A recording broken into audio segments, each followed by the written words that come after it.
How many of you went and gotten your flu shot? Anybody gotten their flu shot yet? A couple of you? Excellent. Anybody? Excellent.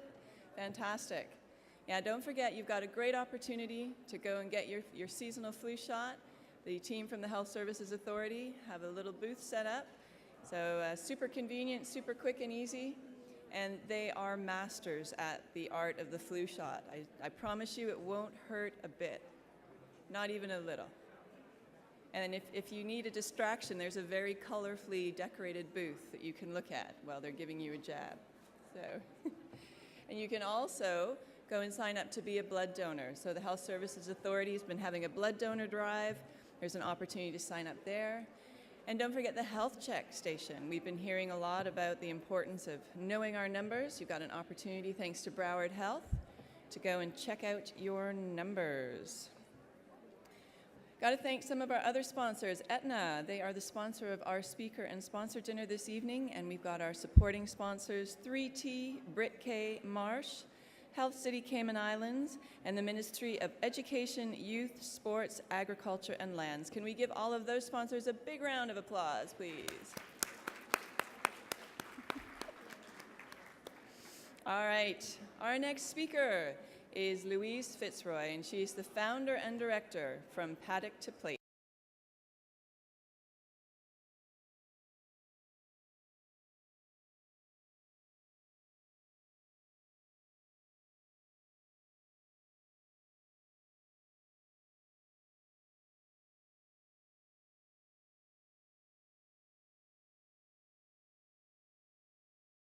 Of the From Paddock to Plate brand of educational resources to teach people about food and fiber production globally. Following the success of her first book, From Paddock to Plate, Louise has developed the popular From Paddock to Plate schools program and the unique Paddock to Plate app. When she's not burrowing for truffles in the pouring rain or collecting honey surrounded by swarms of bees, you will find her promoting the brassery's farm-to-table values and teaching yoga on the stunning 7 Mile beach. Louise's core value is to embrace and drive change to make a difference using integrity and passion. And this morning, Louise is going to talk to us about Feed Your Mind. Ladies and gentlemen, please welcome Louise FitzRoy.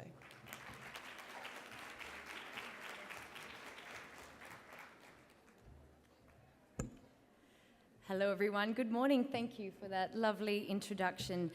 Yes, my name is Louise. I am the founder and director of From Paddock to Plate. From Paddock to Plate, for those of you who may not know, is an Australian brand of educational resources to teach people about food, where it comes from and how it's grown.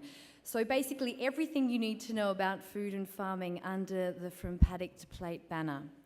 Thank you to all of you for coming today. Thank you to the organisers and sponsors for putting together such an exciting event, especially to Generali for this opportunity to speak to you. And on that note, has anyone picked up their little Wi-Fi cards out at their stand? They are so cool. Not only are they made out of recycled paper, but they have oregano seeds embedded into them. So all you need to do once you finish with this card is don't throw it away, don't throw it in the bin, plant it in your garden and you will have oregano growing in no time. So a fantastic creative concept. So let's set the tone for my presentation today. And just to let you know that this is going to be quite an interactive presentation. I'm going to be asking you questions. I'm going to be showing you some insights, some unique insights into the From Paddock to Plate schools program so that you can see the tools and techniques that we are using to feed people's minds. So let's start with some questions. I know everyone loves a questionnaire to get things going. And my apologies in advance. Normally for this, I would have chocolate frogs to hand out, but given that we are at a healthcare conference and we've just been talking about the impact of food on your health, they were confiscated from me at the front door. No, just joking. Just joking. Okay, so is everyone ready? Hands up if you know the answers to the following questions. How do peanuts grow? Hands up. Anyone? How do peanuts grow? In the ground. Perfect. Excellent.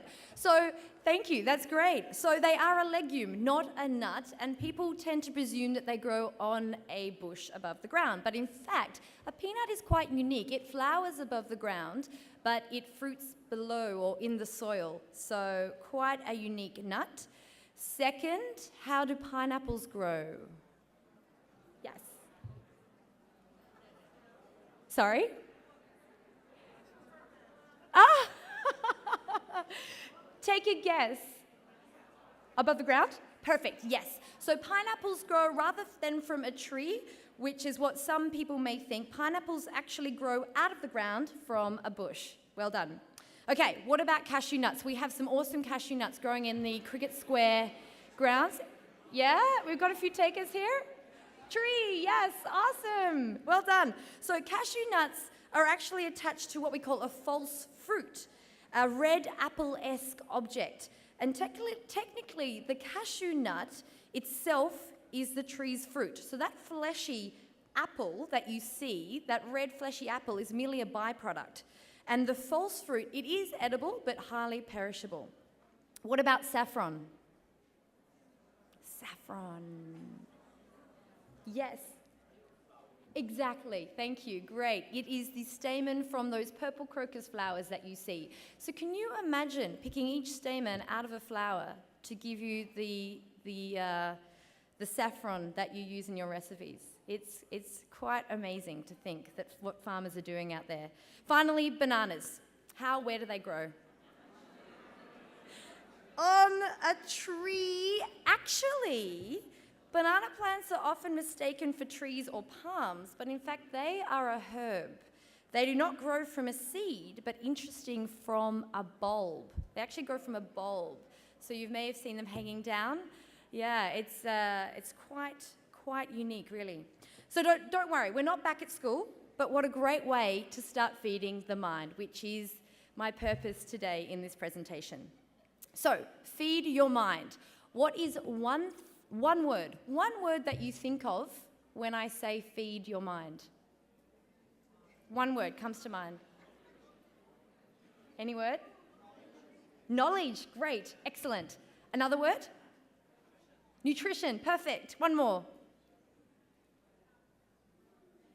Yell it out if you've got one. What was that? Omega-3. Perfect. Okay, omega-3, knowledge, nutrition. You've just created the tagline to my next Instagram post. Thank you. Okay, so feeding your mind with the right knowledge about food can have a significant positive effect on the brain. Take olive oil, for example, rich in polyphenols, which are powerful brain protective antioxidants. Coconut, after all, we are in Cayman. Wild salmon, eggs, walnuts, spinach, kale, avocado, blueberries, almonds. Dare I say, red wine and chocolate. See, I knew those chocolate frogs would have come in handy. Both also rich in polyphenols that boost blood flow to the brain, just like doing a headstand in yoga. Which one would you prefer, eating a chocolate frog or doing a headstand? I know which one I would pick. Opening up the conversation and increasing people's awareness about the nutritional qualities of foods, including the vitamin and mineral content, and the associated health benefits that make you feel good and free from injury and illness, allow people to make their own informed decisions about not only what they eat, but where and how they source it. And this is really, really important. Topics like seasonal food miles, local food waste, animal welfare, sustainability, and the environment start to pop up in the conversation, because these too can have an impact on the nutritional quality of food and consequently the health benefits to your body. Peace of mind every time you consume that food. That is why Feed Your Mind is our From Paddock to Plate slogan. Imagine, so here's a little snippet from a From Paddock to Plate schools program we have. Imagine as a small child pouring milk on your cereal every morning from a carton. Every day that carton provided you with the milk for your cereal. Nothing more, nothing less. No questions asked, no answers given as to where or how that milk came from to get into that cardboard box. All you knew was that it came out of the fridge and that it was there for you every day. So why the need to ask questions about the origin of this delicious, fresh produce? It's only when that milk is gone, it's only when you take that milk away that the questions then start to be raised. Where has the milk gone? Why is it no longer in the fridge? How did it get into the fridge? Can we make it ourselves? Where does milk come from? What is a dairy farmer? Is milk good for us? Now we are starting to feed the mind. So what can we do? What can we do to feed the mind? Whether or not you grow up in a rural area or the city, from a young age, we've discovered that children need to be prompted into asking questions about where the food that they are eating comes from. Not only so that they can make more informed and healthier eating decisions, but also so that they can be aware of the important life skills to growing their own food. We need to give children the important opportunity to ask questions about different foods and produce and come to their own conclusions. Let's feed them all the information that we have and let them make up their own informed minds using this information. So firstly, let's educate. The demand for food is expected to double in the next 35 years. It's expected to double. We need resources that will educate the next generations about the importance of food, food sustainability, and food security so that we can continue to feed the world. That is what our From Paddock to Plate Schools program is doing, offering more agriculture education and career inspiration, and stimulating creative thinking in a variety of subjects. We need to be able to demonstrate the breadth and depth of careers in the food and fibre value chain. We need career education programs, including web-based resources for classroom delivery that can be incorporated into all subjects at school.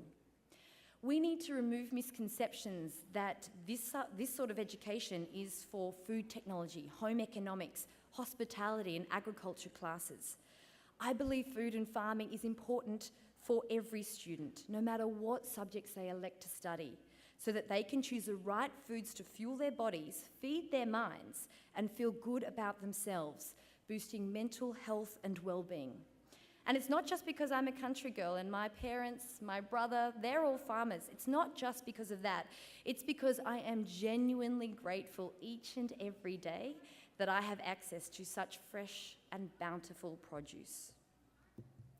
We need to remove the misconception that, or the reputation of farming and agriculture and the stereotypes surrounding farmers. We need to educate people about farming practices and the importance of the health and welfare of the animals and the environment to not only sustain a farmer's livelihood, but to also sustain an increasing demand for food into the future. Food education for children and adults alike inspires sustainable practices, raises environmental awareness, provides social benefits and a sense of community, and combats obesity by raising awareness about the foods we consume daily so that we can make our own informed eating decisions. So secondly, let's entertain. Firstly, educate. Secondly, let's entertain. What if we were to combine education and entertainment to build a sustainable food education platform for our Cayman community? Introducing the Brasserie B-Series, the first video production of its kind in Cayman, providing viewers with first-hand footage of our local bees, filmed by the Brasserie's experienced beekeeper Efron Alacon. Together with Efron, we have created this unique insight to educate people about different aspects of bees, beekeeping, and local honey production in Cayman. He brings the rarely seen to the big screen so that we all have the opportunity to share in this education, from watching a queen bee lay her eggs to rescuing Africanized beehives and domesticating them to produce honey for you all to enjoy. So let's take a look. This is Diana from Pakistan, and Mr. Ray from Philippines came to the bees. We came to see one of our big hives we have. This is the house, bean house, and I'm taking caring. We found the queen, and it's very nice honeycomb. How do you like your experience on the bees? Wow, it's a very wonderful experience. I never heard about. I just saw in the videos, in the YouTube about the bees. Okay, how about you, Ray? You like it? Yeah, man, of course. All right, After so what- 5 years in Cayman, yeah, it looks interesting. All right. 2 weeks in brasserie experiences, awesome. Today we came to see the bees at the bee yard. Mr. William came with us. He wanted to learn about bees, and we're trying to make a noise like a bell to confuse the bees and for them to stop, and we can catch them. Diana's holding the chain, so we're gonna cut this part of the branch here. And Mr. William is holding the tree. Mr. Ray is gonna help me. He's gonna hold the whole swarm on his hands. Yeah, man. And I'm gonna cut it. This is a crossbreed. It has different color bees. You got the smoker? Let me get some smoker. Softly on top of the bees. Yeah. You know? Keep your eyes on it. If you see something big that's not like this, like the male, it's not chubby like this one, it's the queen, all right? Put your hands and you take the bees now by yourself, so you have to learn. With the hand, no need to. Use the other hand. Okay. Alright. I want you to learn. So I'm going to. Yeah, put your hand closer, closer. Alright. I'm Softly, going. softly. Pull it down. Alright. Yeah. Turn your hand around. You see anything around there? Open your fingers, between your fingers. I see her. See her? Yeah. Hold the phone. She's in here. Bye.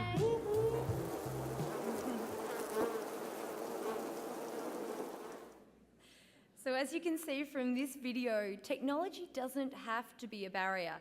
This was filmed on an iPhone and still captures the atmosphere, the sound effects, and conveys a very strong message.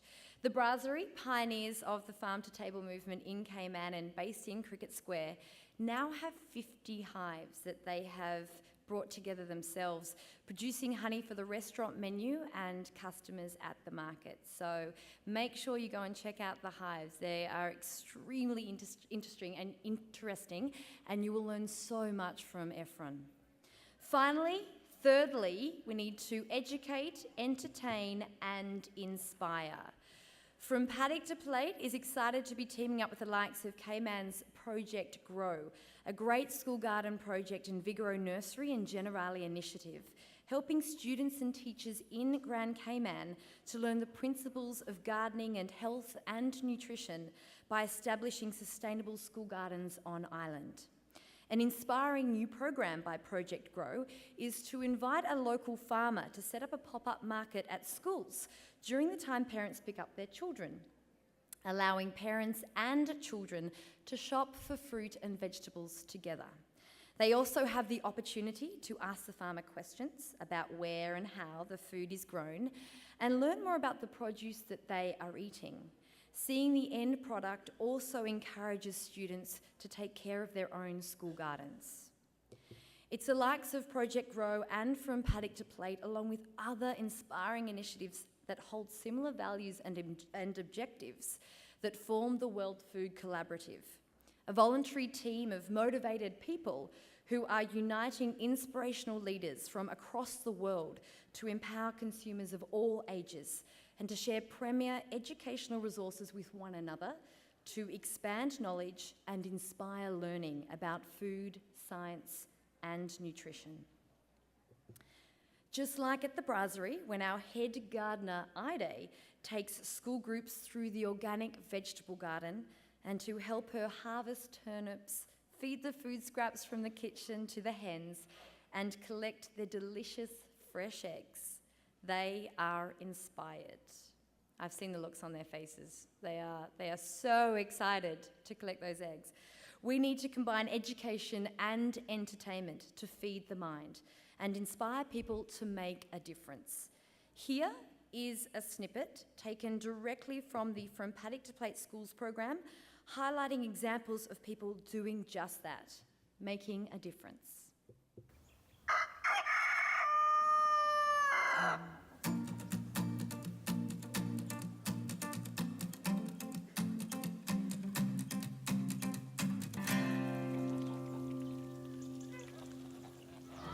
Well, the students and teachers at Monbulk Primary School didn't like the fact that all our rubbish was just going into the bins and then into the skip which went to landfill. It was so wasteful when we could be using it to put in our compost for the gardens or giving it to the chickens and the worm farm. So we decided to create a compost bin, and we got donated an electric composter to put all our food scraps in. Here at Monbulk Primary School, students are encouraged to bring lunch to school without disposable packaging and compost all food scraps. The compost is then used on this flourishing vegetable garden, which students harvest to create school lunches. An estimated 20 to 40% of fruit and vegetables are rejected before they reach the shops, mostly because they don't meet the consumers' and supermarkets' high cosmetic standards. However, here, sitting amongst the skyscrapers, you grow what you eat and you eat what you grow. We've got limited space here, so you've got to maximise, I guess, the real estate that you're growing in, and whether it's a perfectly formed carrot or a crooked carrot, the taste doesn't differ. The aesthetic might, but there's also a lot of pride that goes into growing your own food. So in very few cases people waste their food, but ultimately we're here to try and grow as much as possible and use as much as possible in the gardens. So one of the most exciting parts of the space is the way that we recycle not the food, because we don't waste the food, but definitely the scraps from the food, and we use worms to do this. So this was once an unused car park, and we were quite surprised when we found out for 8 years since FitzRoy got built, it was completely empty. We then got permission to put in 140 veggie patches with the idea to rent out gardens to inner city dwellers, also to restaurants and businesses. Hi, I'm Ed from Brannan, and this is where we turn packaged food waste into beautiful cattle feed. Aussies throw out over $8 billion of edible food every year. That's over $1,000 on average by every household. But what people think is waste perhaps isn't actually waste. So here in our premises, trucks come in and they've got huge bins of packaged food on, up to 10 tonnes in a bin. That gets tipped out on the floor, and we then use a front-end loader with a big bucket to pick up half a tonne at a time. We then put that food straight into what I call our don't want, do want machine. We turn things that people don't want into things that people do want. So the product goes into the machine, into the mill that breaks open the packaging. The mill can also cope with the strange things, the pot plants, little bits of concrete, stainless steel machinery that we get in without breaking.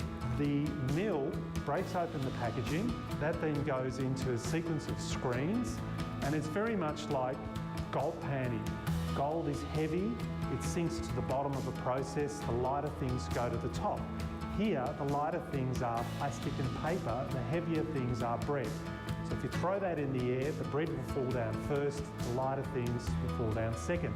We use that simple principle to separate the two. The plastic and the paper get vacuumed off using a big vacuum cleaner. The bread goes into a further process. We do have one person in our machine who controls the start and the stopping of the machine. That person's the king or the queen of the machine. They are also taking the strange things out, like, for example, fabric gloves, bits of machinery, bits of copper cable that come in with it. There's not a lot of that. For every day we will be processing hundreds of tonnes. We might end up with maybe 20 kilos. But those 20 kilos are what forces the material to go to landfill, unless we do what we do. At the end of the day, beautiful, clean product, essentially in this case breadcrumb, pours out. We then load that into large trucks, and every day that goes out to large farms, to dairy farmers, to beef farmers, where within a day it's turned into milk.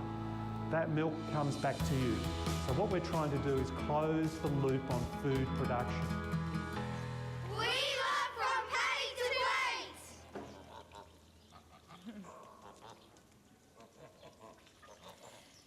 So feeding people's minds isn't the sole responsibility of one person, one animal, or one job description. As you can see from that video, whether it involves students bringing in rubbish-free lunches to school, someone creating edible farms on skyscraper rooftops because there is no room anywhere else in the city, or the man recycling bread that has been thrown out and that would otherwise go to landfill, turning it into cattle feed to be turned back into milk or beef. It's a sustainable cycle. Everyone can contribute to the health and well-being of our global population, and that's very exciting. It's our job to encourage as many young people out there to get involved, increase awareness of where foods come from, how they are produced, and consequently their nutritional qualities, so that we can contribute to the nutrition and health of communities worldwide. Here is one more short from Paddock to Plate video of young people telling us what they do and why they love their careers in food production. Hi, I'm Jono and I'm a sheep and grains farmer. And I guess you could describe a farmer as being a jack of all trades and a master of none. And it's that variability that I really love about my job. So we're about half an hour to our closest town, which means if a job needs fixing, often we've got to do it ourselves. So in one day I could go from being a vet to an agronomist to a mechanic to a soil scientist to a machinery operator, all in the one day. And it's that variability in tasks that really keeps you on your toes and makes the job exciting. So that's what I really love about being a farmer. Hey, I'm Susie. I'm an agronomist. That means that I get to talk to lots of different farmers about what they do and their farming systems. I also get to possibly improve what they do as well. I love my career because I get to be out here all day, in paddocks, hands-on, and talk to heaps of different people. Hi, my name's Duncan and I'm a mixed farmer. So that basically means I'm producing grains, wheat, barley, canola, as well as producing lambs for the likes of Coles and Woolworths. What I find so rewarding about farming is, particularly with grains, is seeing the product from the start to the finish. We sow the crop early on in the year, then we spray it, look after it during the year, and then at the end we get to reap the grain at harvest, and it's just a very rewarding feeling seeing that whole process from start to finish. Hi, my name's Angus. I work on a mixed farm of sheep and cropping. We've got barley, wheat, canola and lupins. I spray all through the year, and at the end of the year I get to jump on the header and get to see what we've grown throughout the year. It's a great fun. Hi, my name's Caitlin. This is Schnitzel von Crumb. I'm a farmer's wife. I work 4 days a week as a school psychologist, and on my days off and weekends I help out on the farm with sheep work and moving machinery at harvest time. The thing that I like most about living on a farm is that there's plenty of room to have lots of animals. Hello, my name's John and I'm the boss, and I can tell everyone what to do. I make sure everyone gets out to work on time and does the job properly and safely.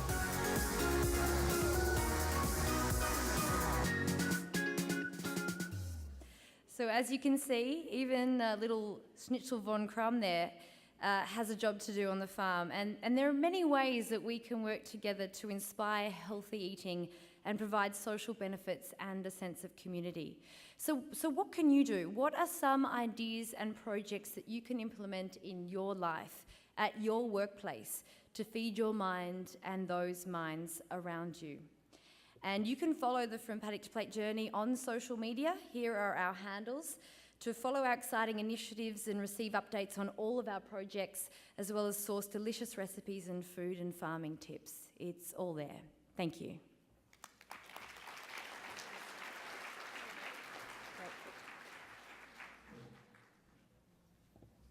All right, thank you so much for that. Another round of applause for Louise and the farmers. Thank you.